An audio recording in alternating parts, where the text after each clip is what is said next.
Assalamualaikum warahmatullahi wabarakatuh. Perkenalkan nama saya Bayu Susilo Pratama, Stamuk F111997. Kali ini saya akan menjelaskan mengenai investasi properti dan real estate. Pertama, pengertian real estate dan properti. Real estate adalah istilah hukum yang berkaitan dengan sebidang tanah dan lingkungannya, beserta bangunan dan proyek yang ada di atas tanah tersebut. Dari makna di atas dapat disimpulkan bahwa tidak hanya sebidang tanah, tetapi juga semua sumber daya yang ada di atas tanah tersebut, contohnya air, mineral, dan tumbuhan. Yang kedua yaitu properti, dapat diartikan sebagai kepemilikan atas tanah ataupun bangunan yang melekat di atasnya.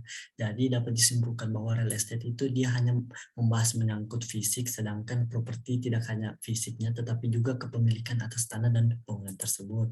Yang kedua yaitu jenis real estate, residential real estate. Tipe properti ini mengacu kepada setiap properti yang digunakan untuk tujuan perumahan, contohnya perumahan pribadi, kelompok, keluarga, dan juga ada koperasi. Yang kedua, komersial real estate. Properti komersial mengacu pada tanah dan bangunan yang digunakan oleh bisnis untuk menjalankan operasi mereka. Contohnya apartemen, hotel, toko, restoran, dan yang lainnya. Yang ketiga itu industrial, adalah properti yang digunakan untuk manufaktur, produksi, distribusi, penyimpanan, penelitian, dan pengembangan.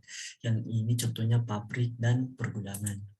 Adapun karakteristik properti yang pertama itu tidak dapat bergerak karena dia dibatasi oleh bidang tanah dan bangunan lainnya sehingga dia tidak dapat bergerak. Yang kedua bersifat setempat karena dia tidak dapat bergerak jadi dia bersifat lokal atau setempat. Yang ketiga beragam, tanah di setiap tempat itu memiliki karakteristik yang berbeda-beda. Yang keempat daya tahan yang lama pastinya. Yang kelima kelangkaan karena pertumbuhan penduduk yang begitu pesat dan tanah yang ada di dunia ini tetap sehingga menjadi langka.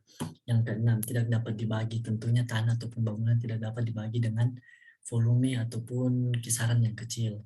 Yang ketujuh itu kompleksitas hukum karena properti ini membahas mengenai properti tanah, jadi dia tidak bisa dilepas dengan hukum.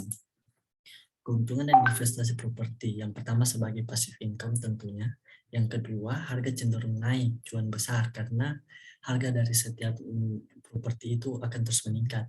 Yang ketiga, tidak tergerus inflasi karena peningkatannya itu sekitar 10-20%, sedangkan inflasi di Indonesia itu hanya sekitar 3-5% saja.